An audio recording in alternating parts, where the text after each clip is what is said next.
نحمد و نصلی علی رسول الکریم اما بعد فاعوذ باللہ من الشیطان الرجیم بسم اللہ الرحمن الرحیم وبالوالدین احسانا صدق اللہ العظیم۔ میرے پیارے بچوں،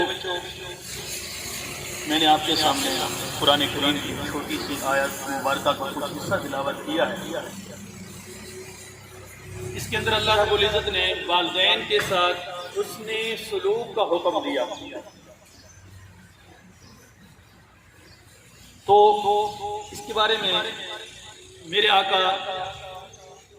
آقا دو جہاں صلی اللہ علیہ وآلہ وسلم نے ارشاد فرمایا کہ کبیرہ گناہوں میں سے آپ صلی اللہ علیہ وآلہ وسلم نے چند گناہ گنوائے، ان میں سے میں آپ کے سامنے صرف دو گناہوں کا تذکرہ کرتا ہوں۔ الکبائر الاشراک باللہ وعقوق الوالدین، بخاری شریف کی حدیث ہے میرے پیارے بچے۔ آپ صلی اللہ علیہ وآلہ وسلم نے فرمایا سب سے کبیرہ گناہ یہ ہے کہ اللہ کے ساتھ کسی چیز کو شریک ٹھہرایا جائے، یعنی جو صفات اللہ رب العزت کے اندر یعنی بغیر کسی واسطے کسی وسیلے یعنی کسی آلہ کے بغیر سننا اور ہر جگہ سے سننا، یہ اللہ کا خاصہ ہے۔ کسی اور چیز کے اندر یہ مان لینا یہ اللہ کے ساتھ شرک ہے۔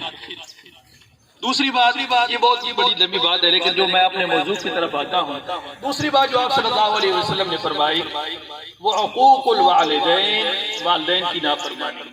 توجہ میرے پاس میری طرف ہونی چاہیے میرے بچے، نیچے توجہ نہیں ہونی چاہیے۔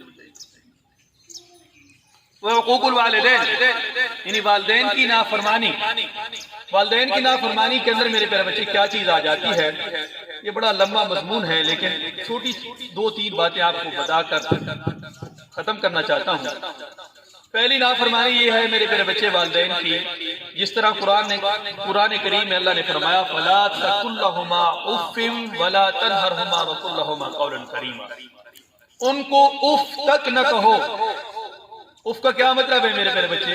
بچوں کی عادت ہوتی ہے، ابھی سے اگر عادت بنائیں گے تو یہ ساری زندگی عادتیں جو ہے انسان کی تبدیل نہیں ہوتی ہے، اگر انسان تبدیل کرنا چاہے تو بڑی مشکل سے تبدیل ہوتی ہے۔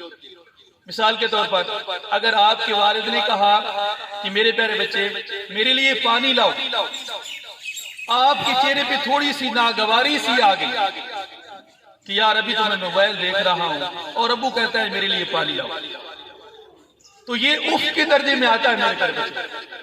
اتنی سخت وعید اللہ نے قرآن میں فرمائی اف لکما ولا تنہرہما وقل لہما قولا کریما۔ تو میرے پیارے بچے والدین کا ہر حکم ماننا اپنے بیٹے کے لیے فرض ہے، ضروری ہے، یعنی اگر اللہ کے ساتھ کسی کو شریک نہیں کیا اس کے بعد جو دوسری چیز ہے وہ اپنے والدین کو راضی رکھنا ہے۔ باقی یہ نماز، روزہ، حج، زکوٰۃ آپ صلی اللہ علیہ وسلم نے ان کو نہیں گنایا۔ سب سے پہلی جو آپ صلی اللہ علیہ وسلم نے کبیرہ گناہوں میں سے گنایا وہ والدین کی نافرمانی ہے میرے پیارے بچے، اور آپ کے اساتذہ آپ کے روحانی والدین ہیں میرے پیارے بچے۔ ایک والد جو ہے وہ دنیا میں آپ کو لانے کا سبب بنا، اور دوسرا والد جو ہے خود اللہ آپ صلی اللہ علیہ وسلم نے استاد کو والدین کے درجے میں دیا۔ دوسرا والد جو ہے وہ آپ کی روحانی تربیت کرتا ہے، اور روحانی تربیت کے اندر آپ کے اساتذہ آپ کے والدین سے بڑھ کر ہیں، کیونکہ آپ کے والدین دنیا میں لانے کے ذمہ دار ہیں، اور آپ کے اساتذہ میرے پیارے بچے آپ کی روحانی تربیت، جس کے ذریعے آپ کی روحانی تربیت ہوگی اور اللہ رب العزت کے ساتھ آپ کی جو ملاقات ہوگی انہی روحانی والدین کی وجہ سے ہوگی میرے بچے۔ تو میرا مقصد ہے میرے پیارے بچے اپنے والدین کا خصوصی احترام کرنا اور اپنے اساتذہ کا احترام کرنا۔ کوئی ایسی بات نہ کی جائے جس کی وجہ سے والدین اور اساتذہ کا دل جو ہے میرے پیارے بچے وہ دکھ۔ اساتذہ کا کس طرح احترام کیا جائے؟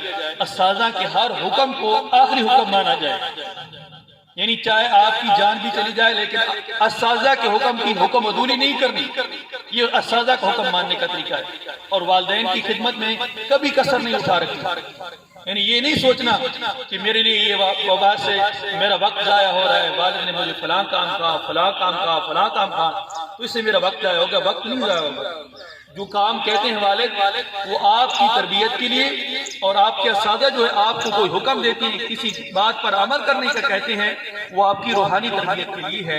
تو اسی بات پر میں اتفاق کرتا ہوں، ختم کرنا چاہتا ہوں، دوبارہ یہ دہرا دیتا ہوں، آپ کے اساتذہ آپ کے روحانی والدین ہیں، ان کا ہر حکم بغیر کسی حیل و حجت، بغیر کسی اپنی ماتھے پہ تیوری چڑھائے ہوئے آپ نے تعمیل کرنی ہے۔ میرے پیارے بچے، اللہ رب العزت سے دعا ہے کہ اللہ تعالی ہمیں ان باتوں پر عمل کر سکنے کی توفیق عنایت فرمائے۔ وما علینا۔